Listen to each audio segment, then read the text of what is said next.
Hello everyone, कैसे हैं बच्चों आप लोग। आई होप आप लोग अच्छे होंगे। आज हम लोग बात करने वाले हैं effects of distance between two bodies on gravitational force. Suppose that मान लीजिए दो बॉडी है, एक का मास m1 है, दूसरा का मास m2 है और दोनों के बीच का डिस्टेंस r है। तो according to universal law of gravitation force का वैल्यू जो होगा F equal to capital G m1 m2 by r square. ये पढ़ चुके हैं पिछले क्लास में, ठीक है।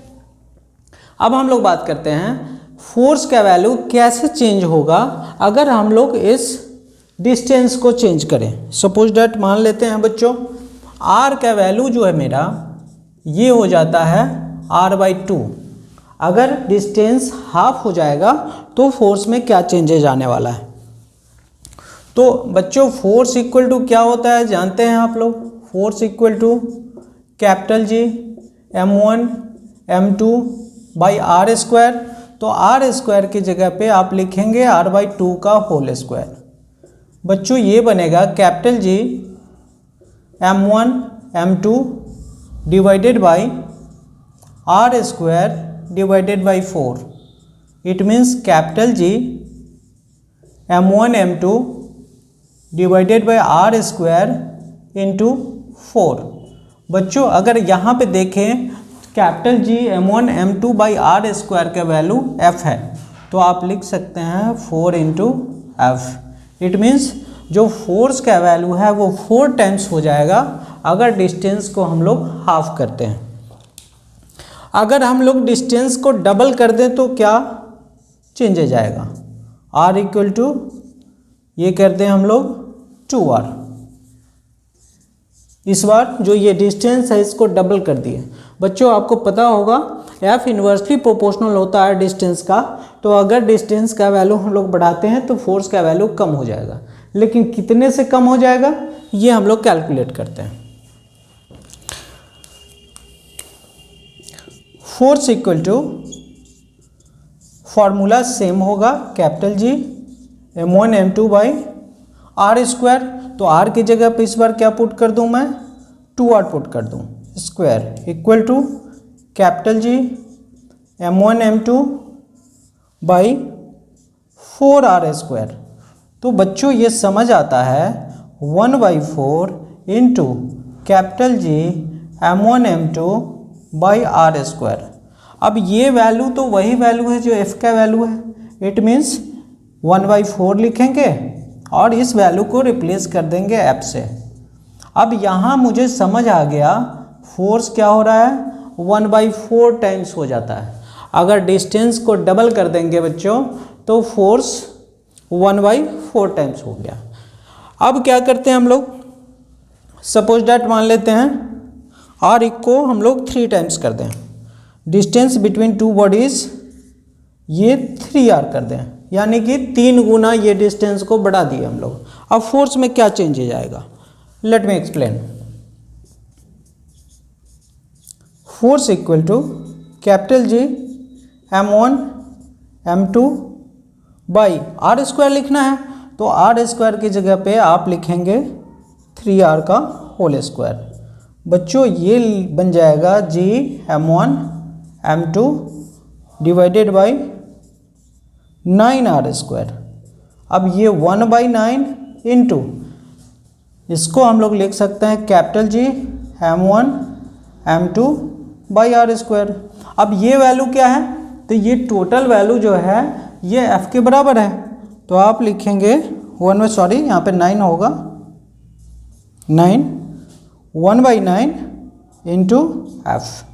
तो यहाँ से मुझे समझ आया अगर इस डिस्टेंस को 3 टाइम्स कर दूँ तो फोर्स मेरा 1/9 टाइम्स हो जाएगा, यानी कि फोर्स का वैल्यू कम हो जाएगा। Let me take another example. अगर मैं इस r के वैल्यू को r/3 कर दूं क्या चेंजेज आने वाला है। तो force equal to capital G m1 m2 divided by r/3 का होल स्क्वायर कर देंगे हम लोग। ये बनेगा बच्चों capital G m1 m2 divided by r square divided by 9। इसको कैलकुलेट करें बच्चों, capital G M1 M2 by r square, और ये डाटा इन्वर्स होगा तो 9 ऊपर चला जाएगा। इट मीन्स 9 इंटू ये डाटा कितने के बराबर है बच्चों? ये डाटा मेरा बराबर है फोर्स का, जो इनिशियल फोर्स था, तो F। तो यहाँ से मुझे समझ आता है जो अगर डिस्टेंस को 1/3 कर दूँ तो फोर्स का वैल्यू 9 टाइम्स बढ़ जाएगा। तो देखिए बच्चों, थोड़ा सा कैलकुलेशन आप करेंगे तो एग्जैक्ट वैल्यू निकाल पाएंगे। मैं रफली आपको बता देता हूँ। अगर R का value R equal to 2R हो जाए तो F का जो वैल्यू है वो इसी का स्क्वायर लेकिन इनवर्स 1/4F हो जाएगा। अगर R का वैल्यू मैं R/2 ले लूँ तो F का वैल्यू, अब डिस्टेंस कम हुआ है तो फोर्स बढ़ेगा, तो फोर्स का जो वैल्यू है 4 टाइम्स हो जाएगा। अब R का वैल्यू आप 3R ले लेते हैं तो डिस्टेंस आपने बढ़ा दिया, डिस्टेंस बढ़ा तो फोर्स का वैल्यू कम हो जाएगा। कितना से कम होगा? तो जितने फैक्टर से रेडियस बढ़ा है उसके स्क्वायर से कम हो जाएगा। इट मीन्स फोर्स का जो वैल्यू आएगा बच्चों आपका वो F/9 आ जाएगा। और एक और एग्जांपल मैं ले लूँ, सपोज डैट R/3 कर देता हूँ। अगर डिस्टेंस जो है इसका वैल्यू मैं ले लूँ R/3 तो डिस्टेंस तो कम हो गया तो फोर्स बढ़ेगा। कितना बढ़ेगा?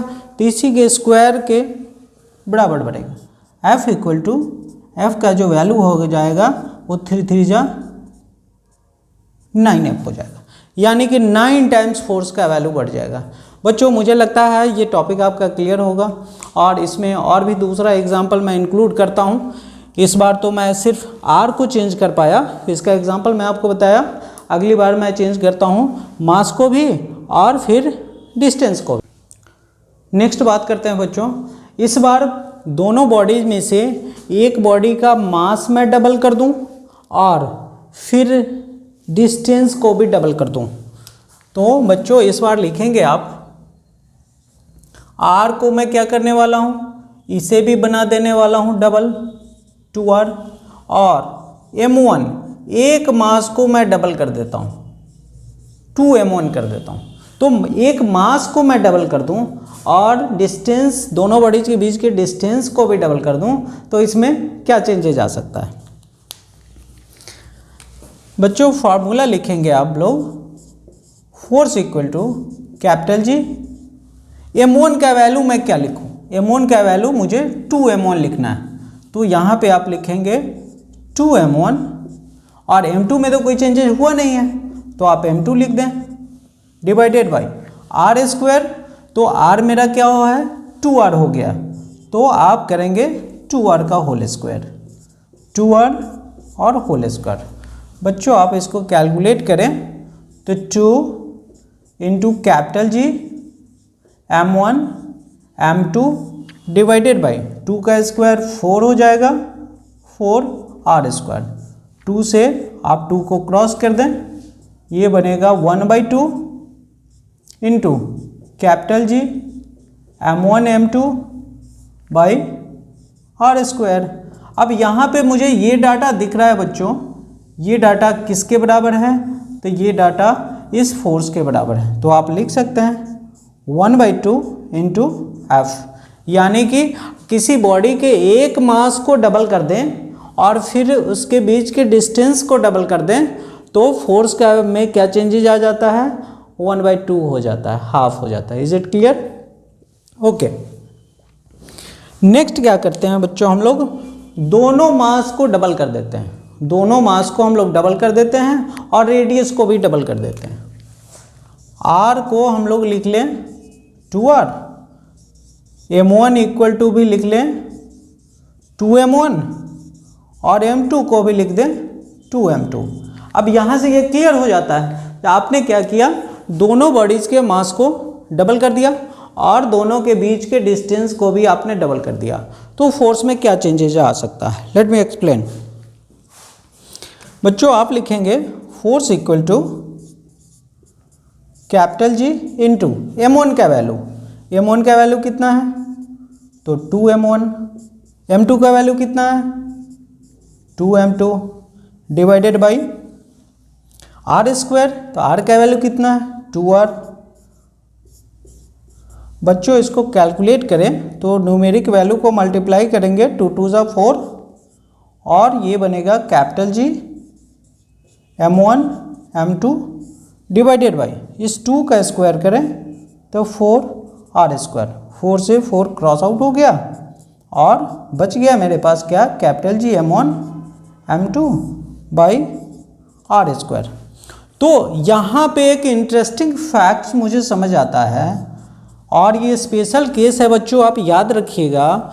जब दोनों बॉडीज़ के मास को डबल करते हैं हम लोग और उसके बीच के डिस्टेंस को भी डबल करते हैं तो फोर्स में कोई चेंजेस नहीं आता है, ठीक है। और अक्सर एग्जाम में ऑब्जेक्टिव में इस टाइप के क्वेश्चन आते हैं जो आपसे पूछे जाते हैं। तो यहाँ पे मुझे समझ आता है अगर मैं दोनों के मास को डबल कर दूँ और डिस्टेंस को डबल कर दूँ तो इसमें फोर्स में, नेट फोर्स में कोई चेंजेस नहीं आने वाला है। क्लियर? चलिए आगे बढ़ते हैं। इस बार बच्चों हम लोग क्या करें, r का वैल्यू हम लोग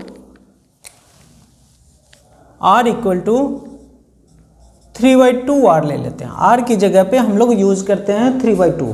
तो फोर्स में क्या चेंजेज आएगा, ये कैसे हम लोग कैलकुलेट, जब भी हम लोगों से एग्जाम में पूछा जाता है तो कैलकुलेट कैसे कर सकते हैं? 2 मिनट का काम है, हम लोग फार्मूला लिखेंगे और आंसर निकाल देंगे। चलिए अब बनाते हैं इसको। अगर डिस्टेंस, दोनों के बीच के डिस्टेंस को मैं 3/2 कर दूं तो फोर्स में क्या चेंजेज आ सकता है? आपको पता है यूनिवर्सल लॉ ऑफ ग्रेविटेशन के according force equal to capital G m1 m2 divided by distance का स्क्वायर। तो इस बार मुझे r का वैल्यू लेना है 3/2 r, 3/2 इंटू r, इसका स्क्वायर कर दें। ये वैल्यू हो जाएगा capital G m1 m2 divided by 9r square divided by 4। बच्चों आप सॉल्व करेंगे, ये इन्वर्स हो जाएगा capital G m1 m2 divided by r square into 4 और ये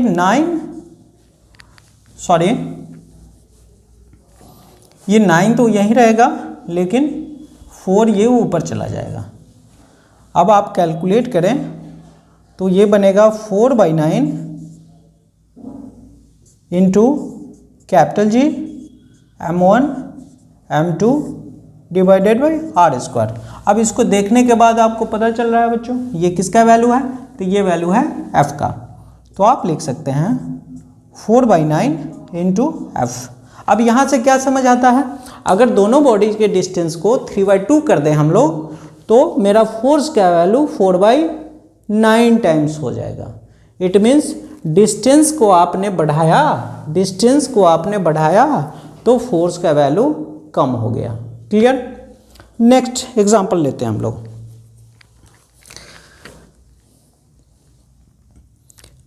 m1 का वैल्यू हम लोग एज्यूम कर लें, m1 का वैल्यू हाफ कर दें, m1/2 कर दें और डिस्टेंस में कोई चेंजेस ना करें तो फोर्स में क्या चेंजेस आ सकता है? फोर्स, यहाँ पे बच्चों आप फोर्स लिख दें, force equal to capital G m1 m2 by r square. तो r मेरा क्या है इस बार, वंस अगेन यहाँ पे मुझे m1 का वैल्यू पुट करना है m1 divided by 2 into m2 और r तो चेंज हुआ नहीं है तो r स्क्वायर आप लिख देंगे। ये वैल्यू हो जाएगा बच्चों capital G m1 m2 divided by, ये यहाँ पे वैल्यू हो जाएगा 2r स्क्वायर। अगर मैं देखूँ तो 1/2 into capital G m1 m2 divided by r square. तो यहाँ देख के मुझे पता चल रहा है बच्चों, ये जो वैल्यू है किसका है, f का है। तो 1/2 इंटू एफ। तो ये यहाँ से क्लियर हो जाता है बच्चों, अगर एक मास को हाफ करें, एक मास को अगर हाफ कर दें तो फोर्स का वैल्यू हाफ हो जाएगा। दूसरे मास को हाफ कर दें तो सिर्फ दूसरे मास को हाफ कर दें तो फिर से फोर्स का वैल्यू हाफ हो जाएगा। दोनों मास को हाफ कर दें, m1 को भी हाफ कर दें, m2 को भी हाफ कर दें, तो फोर्स मेरा 1/4 टाइम्स हो जाएगा। Let me explain.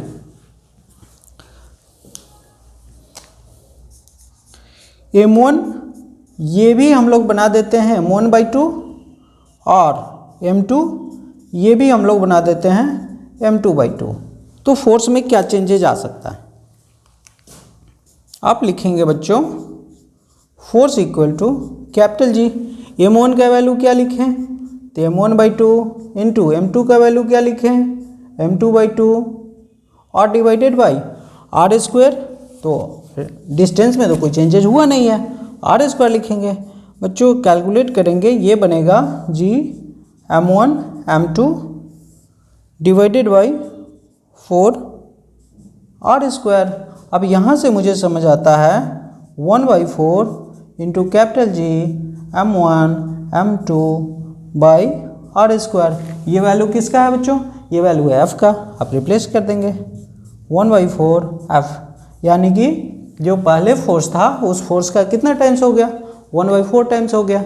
ठीक है, तो ये बच्चों डिफरेंट एस्पेक्ट था जिसमें हम लोग पढ़ते हैं f relation between change in distance and effect on force. Force पे क्या इफेक्ट होता है अगर डिस्टेंस चेंज करें, फोर्स पे क्या इफेक्ट होता है अगर दोनों बॉडीज के मास में चेंज करें। तो ये जो भी एस्पेक्ट था अप्रॉक्स मैंने आपको बता दिया। बहुत सारे ऑप्शन हो सकते हैं, अलग अलग तरीके से पूछा जा सकता है, लेकिन मुझे लगता है यहाँ तक आप समझ गए होंगे। तो आगे भी जो क्वेश्चन आपसे पूछा जाएगा वो उसे आप बना सकते हैं। ठीक है, चलिए चलते हैं हम लोग नेक्स्ट टॉपिक पे। नेक्स्ट बात करते हैं बच्चों, यहाँ पे जो कैपिटल जी आप देख रहे हैं, ये कैपिटल जी क्या है, तो पहले वीडियो में भी हम लोग पढ़ चुके हैं। कैपिटल जी को कहते हैं यूनिवर्सल कांस्टेंट। अब क्वेश्चन है जो यूनिवर्सल कांस्टेंट कहते क्यों है, आपसे पूछा जाता है कैपिटल जी को यूनिवर्सल कांस्टेंट क्यों कहते हैं।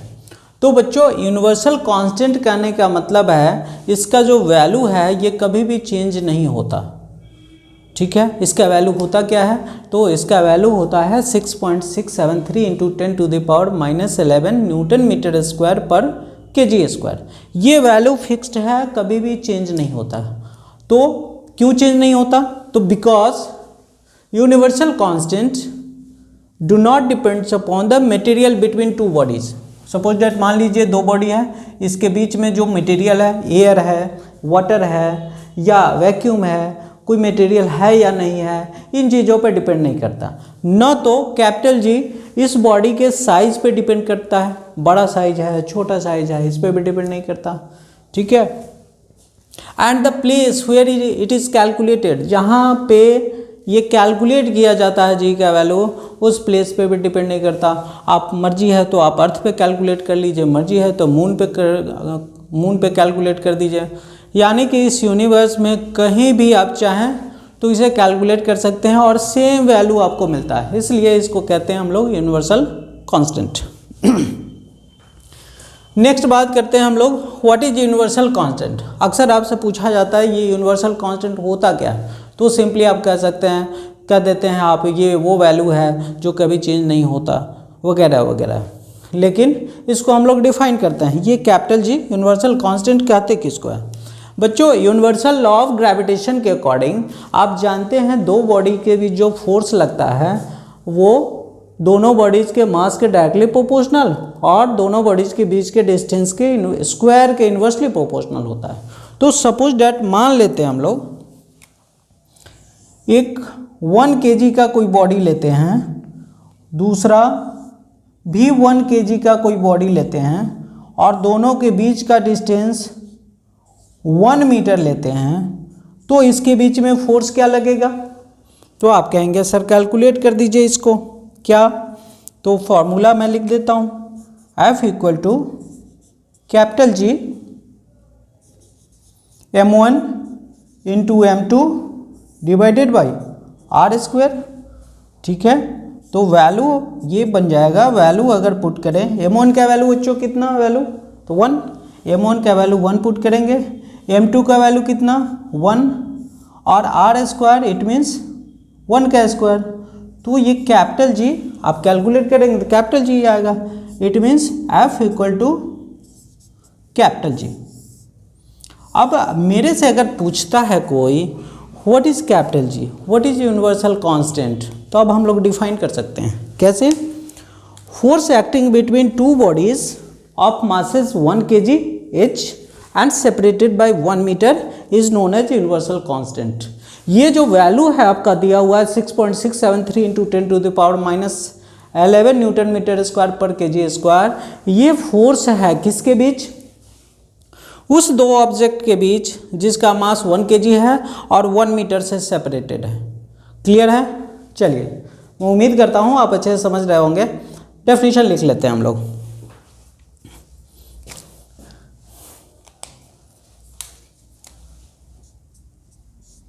It is force acting between two bodies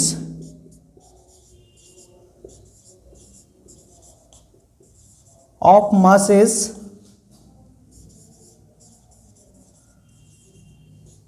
1 kg each and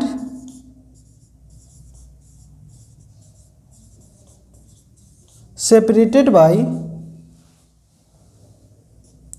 1 meter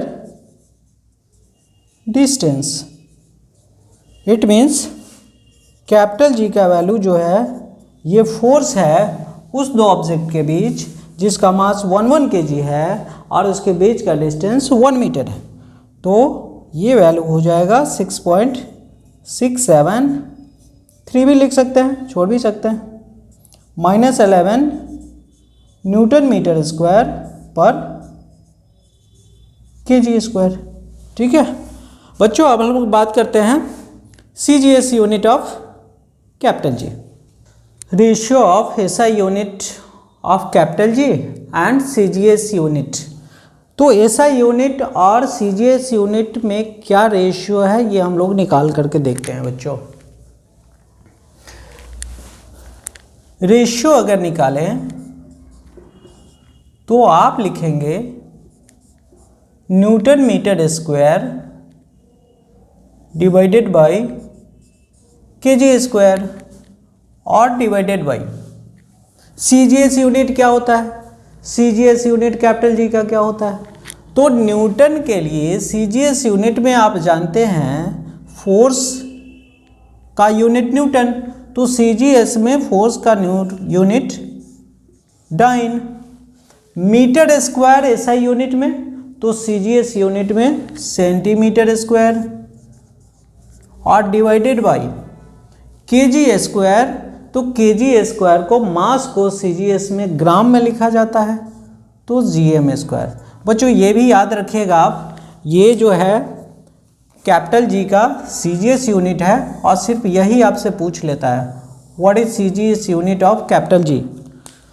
अब क्या करते हैं, हम लोगों का रेशियो लेना है, तो रेशियो तो सिमिलर क्वांटिटी के बीच लिया जाता है, इसको रेशियो ले नहीं सकते, तो पहले हम लोग सिमिलर क्वांटिटी में कन्वर्ट करते हैं। तो 1 newton equal to how many dyne, तो बच्चों आपको पता है 10⁻5 डाइन इक्वल टू 1 न्यूटन होता है। 1 metre square equal to how many centimetre square, बच्चों आपको मालूम है 10,000 centimetre square equal to 1 metre square divided by kg square. तो 1 kg इक्वल टू 1000 ग्राम होता है और इसका स्क्वायर है, तो स्क्वायर कर दीजिए, divided by dyne into centimetre square divided by gram square. अगर इस डाटा को हम लोग लिखें 10⁵ और इसके लिए लिख देंगे 10⁴ dyne into centimetre square, dot यहाँ पे लगा दें, डिवाइडेड बाई 1000 का स्क्वायर था तो 10⁵ है, और 10⁵ का स्क्वायर करोगे बच्चों आप लोग तो 10⁶ हो जाएगा।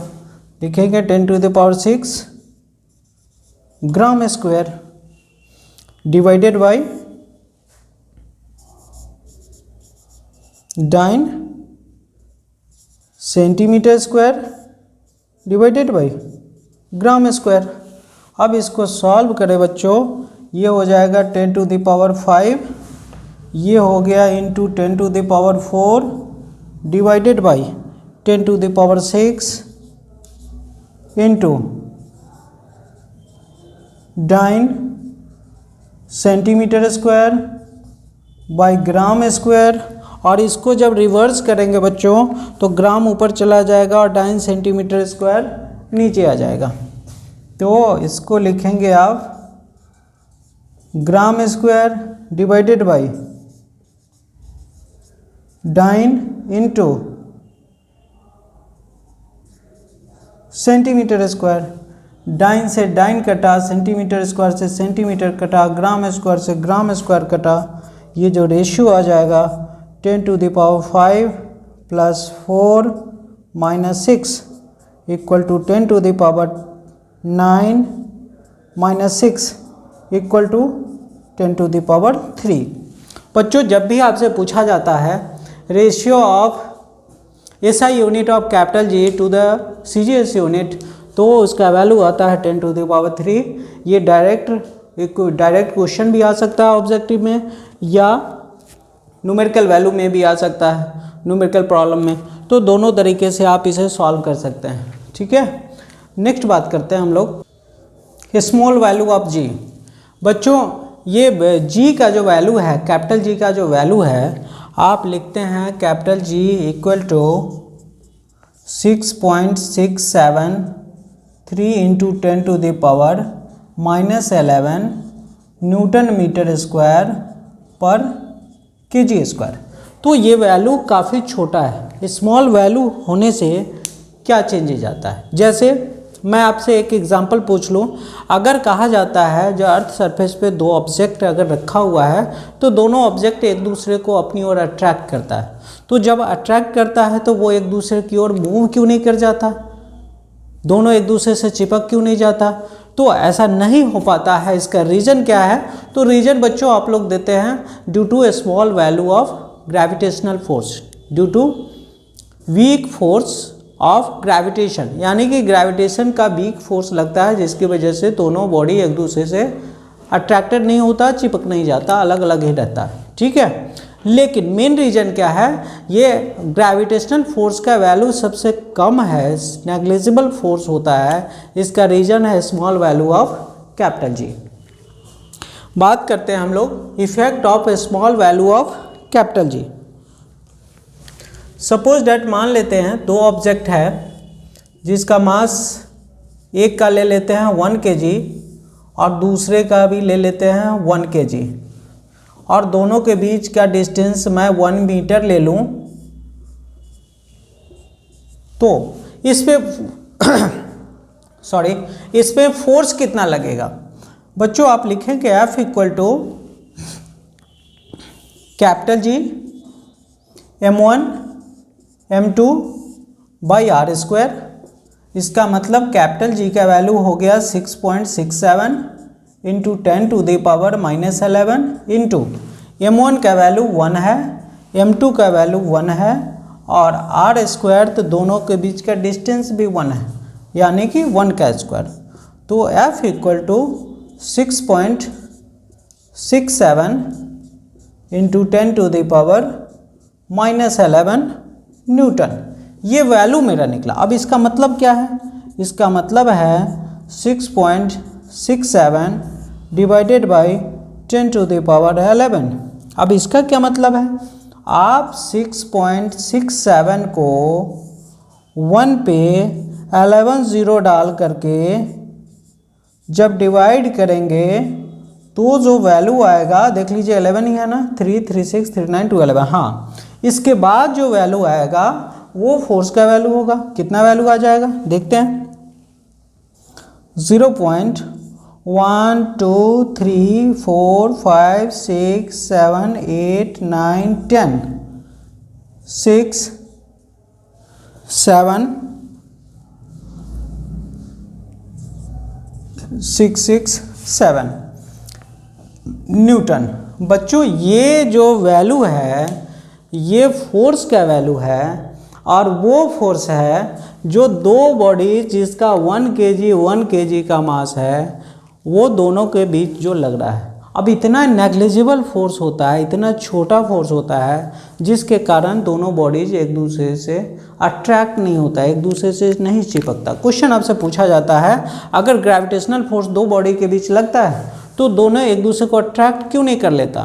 तो your answer should be due to a small value of capital G. आपका आंसर होना चाहिए due to a small value of capital G. आप नोट में लिख लेंगे।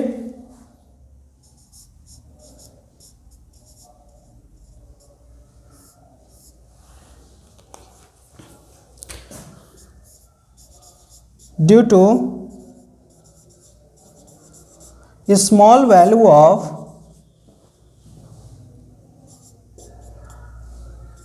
Capital G,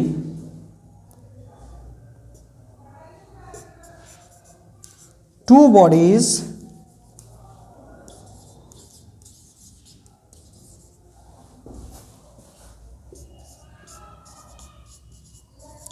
placed on the surface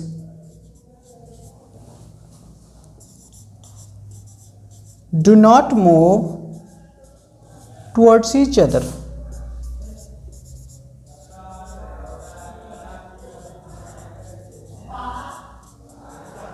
towards each other. Clear है क्या? Okay, next बात करते हैं बच्चों significance of gravitational force in nature. Nature में ग्रेविटेशनल फोर्स का क्या सिग्निफिकेंस है? तो ग्रेविटेशनल फोर्स के कारण ही बच्चों अर्थ सन के चारों ओर सर्कुलर ऑर्बिट में कंटिन्यूअसली यूनिफॉर्मली मूव कर रहा है। तो आप कह सकते हैं keeps the earth in uniform circular motion around the sun. ठीक वैसे ही अर्थ भी सर्कुलर मोशन परफॉर्म कर रहा है। ठीक जैसे अर्थ सर्कुलर मोशन परफॉर्म कर रहा है सन के चारों ओर, ठीक वैसे ही मून अर्थ के चारों ओर रिवॉल्व करता है, और ये भी ग्रेविटेशनल फोर्स के कारण संभव है। Keeps the moon in uniform circular motion around the earth. Next, जितने भी ऑब्जेक्ट हैं सारे अर्थ पे प्रेजेंट है, हम लोग भी अर्थ पे प्रेजेंट है, फॉर्मली अटैच्ड हैं अर्थ से only due to the gravitational force, जिसको ग्रेविटी कहते हैं हम लोग। रिस्पॉन्सिबल फॉर रेन, जो बारिश हो या आइस फॉल हो या रिवर का मूवमेंट हो, ओनली ड्यू टू ये पॉसिबल हो पाता है only due to the gravitational force. फिर high tides and low tides बच्चों आप जानते होंगे, ओशन के अंदर कंटिन्यूअसली लो टाइड्स और हाई टाइड्स का केस होते रहता है। That happens only due to the moon's gravitational force of attraction. Is it clear? Okay.